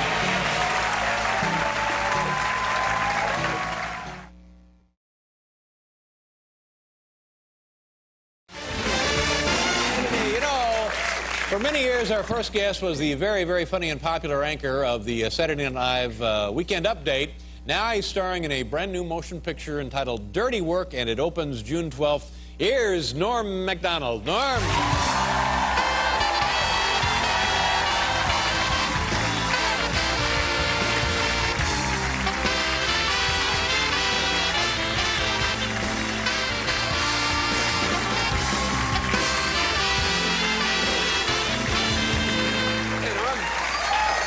Nice to see you. Welcome back Nice to the show. to see you. Huh? Too. Nice to see you, too. How's it going? It's going all right. It's Good. pretty good. Hey, you're a movie star, buddy. How many films you been in? I was in the People versus Larry Flint. As you know, I played one of the people. All right. And that's about all. Yeah, and now you have the Dirty Work coming out. Yeah. And I saw a lot of the movie this afternoon. I haven't seen the entire movie because we couldn't get a copy. But yeah, I got some of it, so I looked at some of it. It's very entertaining. Yeah. A lot of good people in it. Chris Farley, you know, it's very when you see Chris Farley in this film. Yeah, Chris Farley. It's just one of those things. You see that, and for a second, you know, mind plays for a second. You think, oh, great, and then you realize, oh, well, this will probably be his last movie. But he's very, well, I mean, obviously, I know it'll be his last movie. Yeah, it will be his last movie.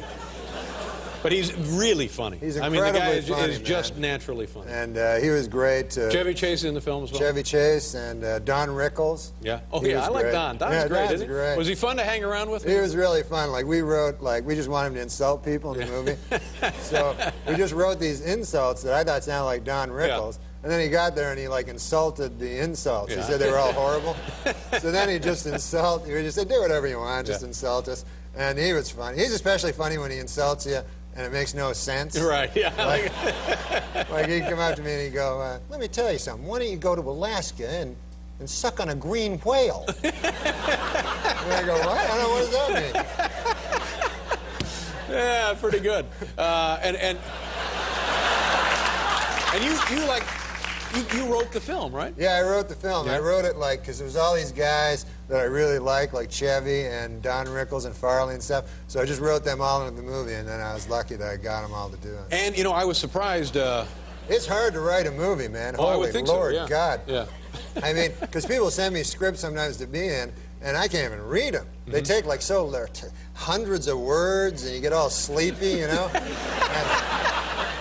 So to write it is even way harder because I don't have a typewriter, first of all, at all. Really? I never learned how to type. And so my buddy Frank has one, so he wrote it with me. Now it's nice of you to include Frank, but did he write it or just type it? No, he wrote it. He was a co-writer on Yeah, this. he was a co-writer. Yeah. My buddy Frank and Fred. Frank Sebastiano and Fred Wolf. Mm-hmm. Oh, good. Yeah. I always say to Fred Wolf, he lives in Hollywood, and I say to him, you must be pretty comfortable out there in Hollywood, Fred Wolf, because there's a lot of wolves out there. You know, a Hollywood wolf? Yeah, oh sure, yeah. Skirt chaser. A skirt chaser, that's right. And you know what? I thought this was interesting. You know who directed the movie? Of course you know, you were in the film. TV blooper Bob Saget. Bob Saget. TV blooper Saget. Yeah, he directed it. Yeah. Can he direct? No, not at all.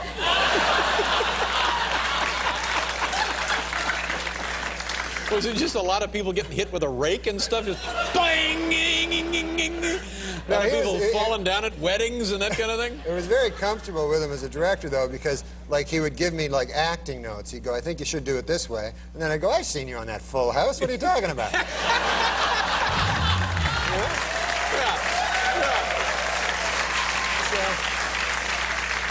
So you hired him to direct the movie so you'd have somebody to push around? Is that what it is? No, he actually is very, very funny. Yeah, he's a nice and a smart guy. Don't kid yourself. He's a smart guy. No, he's a smart guy. Wealthy. Yeah. Oh, yeah. Well, for several years he had two shows, two big, popular, hot shows on ABC. 10 shows. Exactly. Yeah. Oh, sure. Yeah, they hold no benefits for this guy. No. Yeah. Now, there's every time you're on the show, there's some kind of controversy. There's some kind of controversy with you. And I pick up the paper this morning, and actually I have people who pick it up for me. And right there, bingo, another controversy. Yeah. And so I tell you what, let's hang on to it for a second. We'll go away. When we come back, we'll talk to Norm about the latest nasty controversy in this poor man's life. We'll be right back.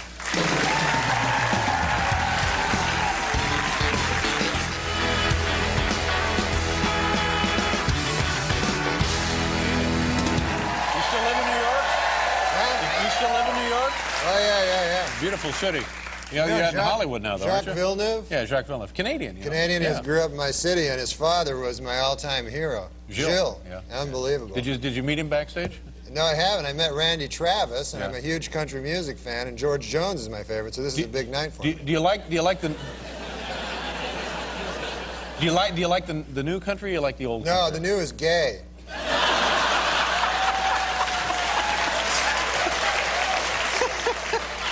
Oh, hell yeah. Oh, I sure. like the yeah. old stuff. Yeah. Billy Joe Shaver. Did you ever go see these guys work? I saw George Jones. My dad took me to see George Jones, and he was a bit of a drinker. George, oh yeah. Yeah. And so I was a little kid. My dad had seen him like 10 times. And when I was like 9, I went to see George Jones. And my dad said, the last song George sings is He Stopped Loving Her Today, his signature piece. That's the end of his, yeah. The greatest country song ever written. So here he is, George Jones, his third song, he goes, he stopped loving her. And so my dad goes, oh, damn. And so then at the end, Holy crap. yeah, holy crap. Yeah. So George Jones did like an 8-minute concert, and then afterwards, right after, he goes, "Good night, Ottawa. Thank you very much." I was like, "What?" So George kind of just got fuzzy a little bit, didn't know what he was doing. And he went home, and then everybody got their money back. It was a happy ending. So anyway, the movie, which from what I've seen, it looks very, very funny. It is. It's got It's a great hilarious. cast, and it looks very funny. And you're a funny man, and I think the world of you. So I know the movie is going to be very successful, Yeah. and I know this is going to be a great thing in your Yeah. career. But what is this attending controversy? What is going on? Well, what is in the problem? paper What is today- the problem? I don't know. In the paper today, there you got the TV Post, right? Right here. There it This is today's New York Post. Take a look There's at a that. picture of me with a big X through my head. Now, what the hell is that all about? NBC Dirty Work nixes Norm. What exactly are we talking about there? Yeah, that's Don Ohlmeyer has decided not to run This is any... Don Ohlmeyer right here. This is the guy who runs NBC. Yeah. Don Ohlmeyer Yeah. right there. Hi, girls, would you mind coming up to the suite audition? That's Don right there. Yeah. So- There you go. Oh, sure, Don always gets a suite. So Don has decided not to run any ads for my movie on his network, Now, NBC. what is it? In NBC, now Norm, let's just do the math on this a little bit. NBC is owned by General Electric, maybe the single biggest global corporate entity on the globe. Yes. And they're generating, GE and NBC generating, several $1 billion a year. Yeah. You know what I'm saying? What the hell could they possibly care about you and your movie? What is going on? I don't understand it at all. Did you do something to this guy? Did you bust into his house or something? No, I didn't do any. I don't understand, first of all. Because I get kind of depressed sometimes, because this guy, he's best friends with O.J. Simpson. Right. Right? And that's Now, fine. is that true? Are they best friends? Yes, they're best friends. They He hang said- out. This Yes, guy and O.J. yes, They play golf. Yes. Now, how can he not like me? Yeah.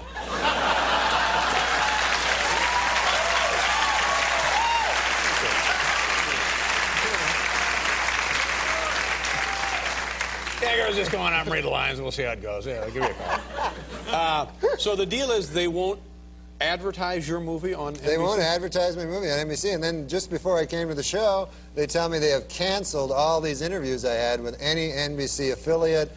Don Ohlmeyer actually phoned NBC affiliates, these little stations. That's great. And He's he got went nothing better to do. Yeah. He doesn't have to kiss up to Seinfeld now, so that freed up his whole day. He doesn't have to kiss his ass anymore. It's just got... So they're like worried that your movie is somehow going to put NBC out of business? Is that what it is? They do not want the movie to be successful at all. This is the guy who fired you from Saturday Night Live. Yes. Yeah. And I thought it was over.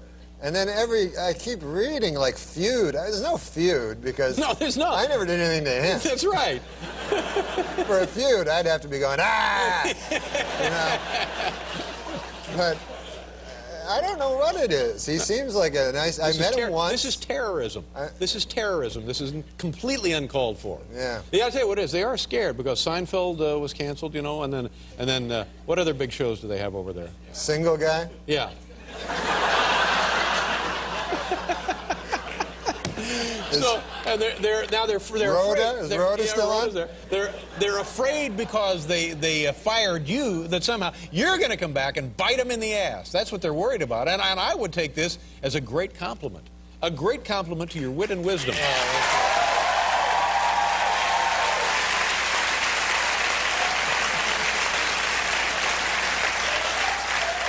But I just want to open up a paper and read about who's on the Lisa Gibbons show today. Yeah, that's right. That's how you start your day. Yeah. It's like a punch in the stomach, isn't it? Yeah, it is. All right, let's go on to more pleasant matters. We'll show a little bit of the film. Oh, that'd be great. Yeah. Yeah, this clip I wanted to show you because it's Chris Farley, and I think he's really funny. What happened was he came, and he's a great writer, and like he can off the top, he can. What's that? Ad lib. Ad lib. I'm not a good ad libber myself. Canadian. But he could, improvise. And so there was this scene where I told him, just say whatever you want, because I know like how crazy funny he is. So he was just supposed to go, I come to him for help in this character. His character has no nose, half a nose.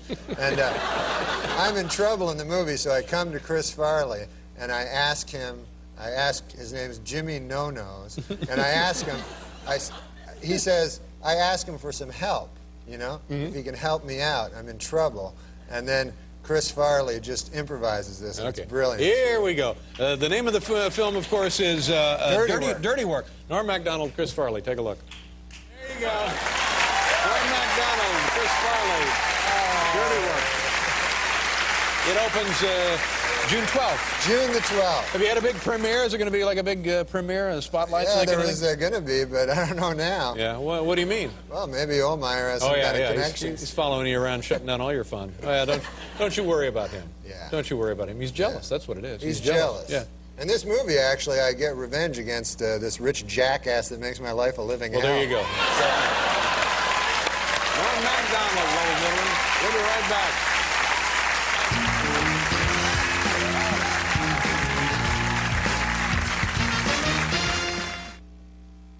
Hey, did you see the filth out did you there? see the Kramer thing? Oh, I did see that. We could look at that right now if we wanted to, but we don't have to Makes look me at that. laugh. Yeah, does that make you laugh when you see that? You've The done. whole You've thing done. makes me laugh. You've done stand up. I know Michael Richards. You do, okay. And he's no racist. He's not a racist. And when you say something like that crazy, it can only be a joke. You know what I mean? He was out of his head element. He didn't know what to do. Yeah. But there's no way that a guy who's racist screams it at the top of his lungs. You know what I mean? Well, certainly, I don't think he was anticipating the fact that a cell phone could have been putting this onto CNN as he was saying it. No, I think he was right. thinking, He wouldn't do it on the Craig Ferguson show. Right. Maybe on here, though. We could maybe to get him on here to recreate that rant. I don't know. Up here in front of the brick wall. You know what I read today? Yeah, in the what? Inquirer, that Michael Richards was attacked at that pink yogurt place. Oh, he was attacked? Yeah. Well, that's another thing that's sort of scary is, first of all, Mel Gibson has a career that he could hurt. Michael Richards doesn't really. Wait a minute, Norm. I believe Super Dave was going to tell a joke there. I'm kind of. I'm sorry. I thought it was really No.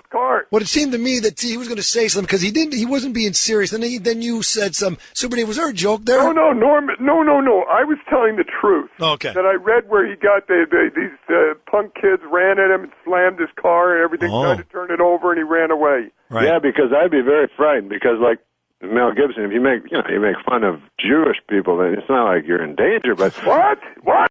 If you're driving around, you heard him. Oh, hey, here's the thing, and I'm going to say it again. Here's a very funny thing that happened. Marlon Brando, remember, said that Hollywood ran. The Jewish people ran Hollywood. That's right.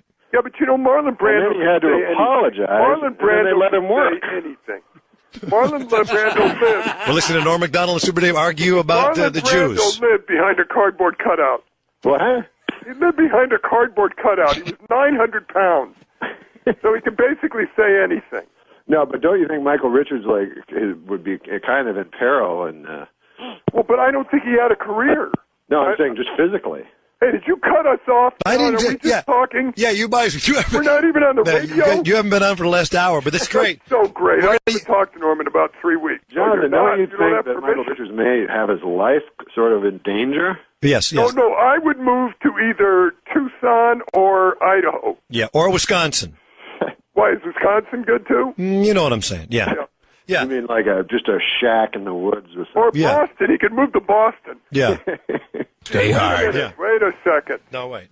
You know the joke about B.B. King's wife? No. You don't? No, I don't think so. B.B.'s having a birthday, so she wants to surprise him. So she goes to the tattoo parlor. She says, put a B on one cheek and a B on the other. So the guy does it. She goes home. B.B. comes home. She opens the door, bends over, drops her shorts, and says, surprise! He said, who's Bob? Oh, that's racist. There it is, ladies and gentlemen. There it is. The one and only Super Dave Osborne and his joke about Yeah, sell that to Michael Richards, man. Why, that's not a racist joke. Yeah, sure it isn't. Who's Bob? Yeah, you know, that's the way you want to broadcasting in stereotypes. 97.9 I tell you what, FM. let's do it this way. Yeah. Bob Hope's wife goes to a tattoo parlor. No, but you chose an African American. Well, the Bob Hope is dead. Yeah. Go ahead.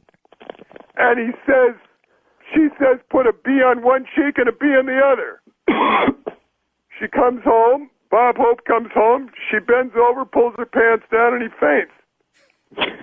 Now, Bob Hope is dead. Yeah, I know. Bring me the body of the great Bob Hope. If he struggles a lot, tie him up with a rope. If he smells a bit, wash him down with soap. Just bring me the body of the great Bob Hope. Bring me the body of the great Bob Hope. Another song by Super Dave Osborne and Norm Macdonald. They've collaborated together on a great new CD, Music from Dead People. Want to hear Guy something? comes home with a duck under his arm.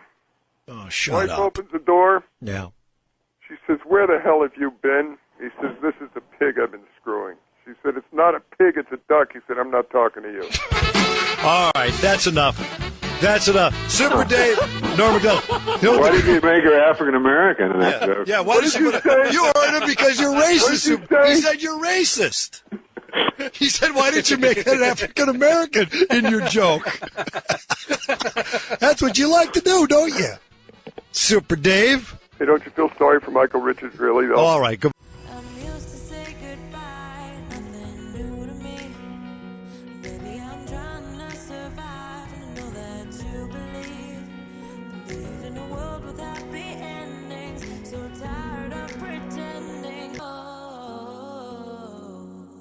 If you were Michael Richards and you were in that situation That and word. you said those things, what would you have done next? Oh, I would move to Idaho. Ketchum, Idaho. Okay. Norm, let me ask you something. Seriously, what do you do for fun? Like, name one thing you do for fun. For fun? For fun. Like, I'm going to have some fun tonight I've got or today. nothing to do today. Here's what I'm going to do. Is it spend money? It's not go Golf. shopping. You don't decorate the place. What do you do? I guess the only thing I do is I like to read sometimes. You're lying. I do. That's what I mean. That makes me. Do you feel- play video games? Do you play cards? Do you Solitaire? I read a lot of Mark Twain. There's only so much Mark Twain, and it's you're not much actually. Yeah. I'm reading letters from Hawaii now, something I've never read before. But I read like stuff I read a lot of literature. And Do you go to movies? I reread it a lot. No. Great. Now that you are a author, can you tell us a little bit about your favorite books? Well, my favorite books of all time? Favorite books in general, all time? My favorite book is Search for Lost Time. My favorite American book is The Adventures of Huckleberry Finn. I love Russian literature, and that's what I read mostly. Yeah, just the standard stuff. I don't like Dostoevsky, but I like the actual good writers. So yeah, my brother still has it. If you see turkey coops going down the road, if you see birds going down the road, most likely came from Tipton, Missouri. Those crates. That's where you're from, Missouri. Yeah. Mark Twain country. 2 fathoms here. Say again now? Is that a Mark Twain quote? That's what Mark Twain, Mark II. Mark Twain. Oh, that's Mark where the Twain. That's where the word Mark Twain came from. Got it. On the riverboat. 2 fathoms here. Yes, sir. You know his real name? Samuel. Ellen Claiborne. No, I don't. Or something like that, right? He had it. He had it. Sam Clemens. Samuel Clemens. You ever read any of his work? Mark Twain? Yeah. Yeah. In the United States, it's required reading in grade school. Well, sir, my son went to a school here in Los Angeles, California.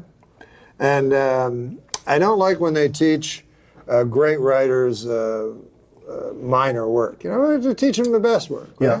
So I went to the teacher and I said, why are you teaching my son Tom Sawyer when Huckleberry Finn, Life on the Mississippi, The Adventures of Huckleberry Finn, drawing dust on the shelf behind you? Oh, it's because it's racist. Mm-hmm. It's racist. It's the least racist book ever. It's anti-racist. Exactly. Goodness gracious, the ignorance of people. Well, what happened to the rest of the story? That was it. She said we can't do that, and that's it. She said the next thing we're going to do is Toni. We're going to study Toni Morrison, and she's rad. Wow. This is a private school that I'm paying a lot of money for. Yeah, I get you. Now listen, Dennis. Have you heard about this Huckleberry Finn thing? I heard something about they wanted to take the N-word out, right? Yeah. Anyways, I wanted to bring it up before I forgot, and then we'll get on to my my project. All right. Do you have any observation on it, any tweak on it, or just the cognizance of the fact that they want to? No, well, I feel it's a thorny issue. Mm-hmm. Yeah. No, that wasn't the whole thing. No. I thought you were going to go like, well, how so, or something. Tell us more, Norm. Why don't you I feel it's a thorny issue. Yeah, I'll tell me you why. too. Why, Norm? Well, you got Mark Twain, and you're talking about. I mean, for those of you who don't know, what I'm talking about. They've taken out the N-word, out of many of the books of Huckleberry Finn. Norm, they've taken out. And so you got a thorny issue that I think I have a solution to. Do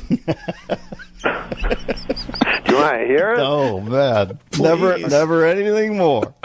Well, the thorny issue is this. Yeah.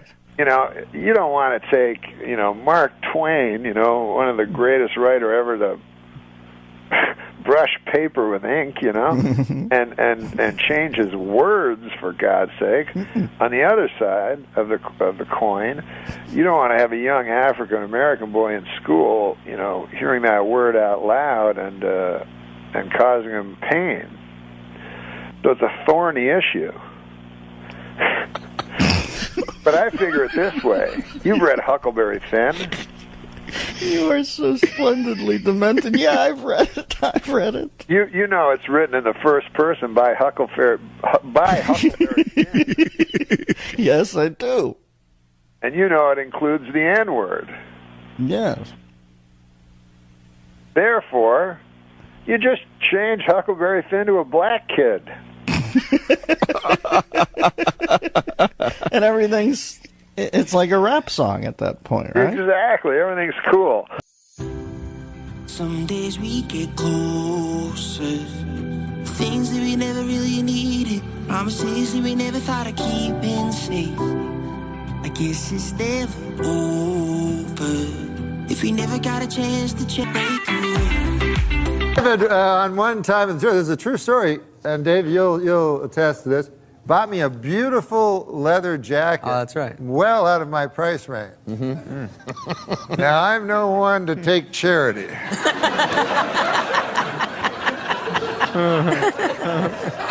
You're doing like a Mark Twain one-man show. All alone in the back. He's constantly screwing with you on every level. Right. But his word choice is, he was like Mark Twain. He had this folksy, completely out of time. I don't know if he was born 300 years too late or 300 years too early, but he's talking in a way, no one speaks like that. And you really appreciate the way he says things and his timing.